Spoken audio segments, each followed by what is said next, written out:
ಇದೀಗ ಹುಬ್ಬಳ್ಳಿಯ ಕಿಮ್ಸ್ಗೆ ಶ್ರೀರಾಮ್ ಸೇನೆಯ ಸಂಸ್ಥಾಪಕ ಅಧ್ಯಕ್ಷರಾಗಿರುವಂತಹ ಪ್ರಮೋದ್ ಮುತಾಲಿಕ್ ಅವರು ಭೇಟಿ ನೀಡಿದ್ದಾರೆ. ಬನ್ನಿ ಅವ್ರು ಏನು ಹೇಳ್ತಾರೆ ಕೇಳೋಣ. ಸರ್, ಇದೊಂದು ನಿನ್ನೆ ನಡೆದ ಘಟನೆ ನಿಜ ಕೂಡ ಅವಳಿ ನಗರದ ಜನರಿಗೆ ಅಷ್ಟೇ ಅಲ್ಲ, ರಾಜ್ಯದಲ್ಲಿ ಕೂಡ ಸಾಕಷ್ಟು ಆತಂಕವನ್ನು ಸೃಷ್ಟಿ ಮಾಡಿದೆ. ಏನು ಹೇಳ್ತಾರೆ ಸರ್, ಈಗ ತಾನೇ ಭೇಟಿ ಕೊಟ್ಟಿದ್ದಾರೆ? ನೇಹಾ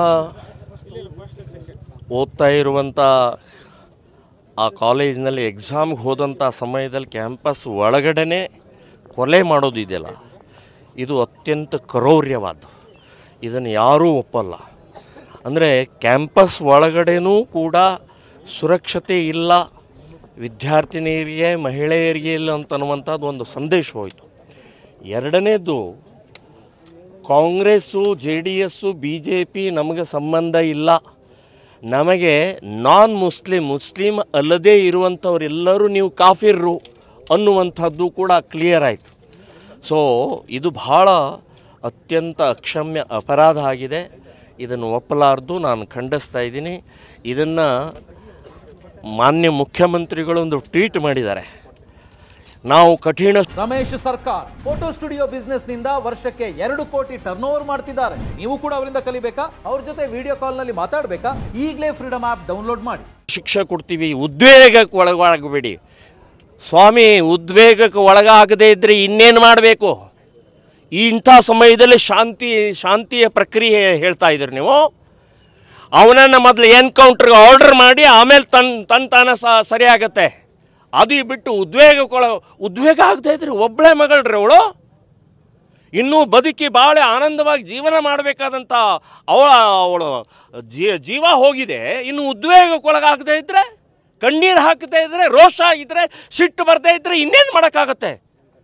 ಸೊ ಈ ರೀತಿಯ ಹೇಳಿಕೆ ಬಿಟ್ಟು ಎನ್ಕೌಂಟ್ರಿಗೆ ಆರ್ಡರ್ ಮಾಡಿ, ಇಮ್ಮಿಡಿಯೇಟ್ ಎನ್ಕೌಂಟ್ರಿಗೆ ಆರ್ಡರ್ ಮಾಡಿ, ಅವಾಗ ನಿಮ್ಮ ತಲೆ ಮೇಲೆ ಇಟ್ಕೊಂಡು ಮೇರಿತೀವಿ ನಾವು.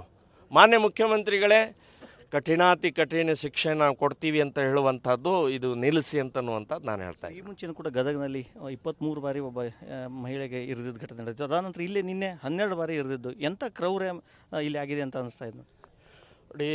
ಆ ಗದಗಿನ ಘಟನೆಯು ಕೂಡ ಭಯಾನಕ. ಇಡೀ ರಾಜ್ಯ ತುಂಬ ಎಲ್ಲರಿಗೂ ಮಹಿಳೆಯರಿಗೆ ಎಂಥ ಭಯಾನಕವಾಗಿತ್ತು. ಒಬ್ಬ ಆಟೋ ಡ್ರೈವರ್ ಮಾಡಿದಂಥ ಕುಕೃತ್ಯ ಇಡೀ ದೇಶದಲ್ಲಿಯೂ ಅಷ್ಟೇ ಒಂದು ತಂಪು ಇದರಲ್ಲಿ ಇಟ್ಟಿದ್ದಂಥದ್ದು ಇದಿದೆ.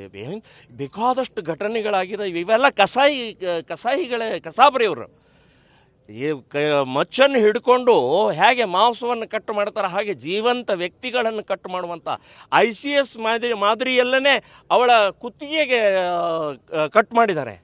ಅಂದರೆ ಎಲ್ಲೋ ಟ್ರೈನಿಂಗ್ ಆಗಿರಬೇಕು. ಮನವಳ್ಳಿ ಅಂತನ್ನುವಂಥದ್ದು ಸವದತ್ತಿ ತಾಲೂಕು ಗ್ರಾಮದವರು ಇಬ್ಬರು ಶಿಕ್ಷಕರಿದ್ದಾರೆ ಅಂತ ಹೇಳಿ ಒಂದು ಸುದ್ದಿ ಗೊತ್ತಾಗಿದೆ.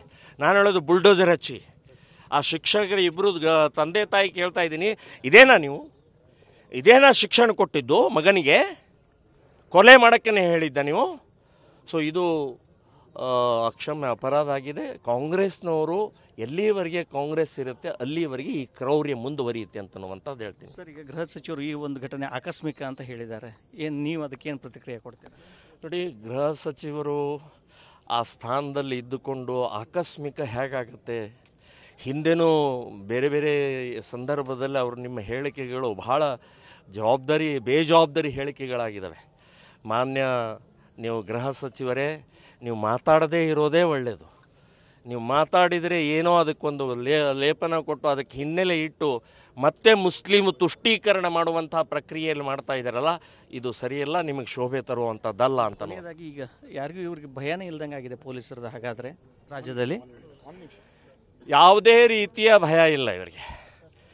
BJP ಇರಲಿ, ಕಾಂಗ್ರೆಸ್ ಇರಲಿ, JDS ಇರಲಿ, ಯಾವುದೇ ಭಯ ಇಲ್ಲದೆ ಇವತ್ತು ಇವ್ರು ಮಾಡ್ತಾ ಇದ್ದಾರೆ. ಕಾಫಿರ್ರು ಅಂತನ್ನುವಂಥದ್ದು ಇದೇ ವಾಕಿನಲ್ಲಿ ಹೇಗೆ ಕುರಾನ್ನಲ್ಲಿ ಹೇಳಿದೆ, ಕಾಫಿರನ್ನು ಹೊಡೀರಿ ಅಂತ ಹೇಳಿದೆ, ಅದೇ ಮಾದರಿಯಲ್ಲೇ ನಡೀತಾ ಇರುವಂಥ ಪ್ರಕ್ರಿಯೆ ಅಂತನ್ನುವಂಥದ್ದು ಹೇಳ್ತಾ ಇದ್ದಾರೆ. ಇದಿಷ್ಟು ಪ್ರಮೋದ್ ಜಿ ಅವರ ಹೇಳಿಕೆ. ಕ್ಯಾಮರಾ ಪರ್ಸನ್ ಶಿವಾಜಿ ಜೊತೆ ನರಸಿಂಹಮೂರ್ತಿ ಪೇಟೆ, TV9 ಹುಬ್ಬಳ್ಳಿ.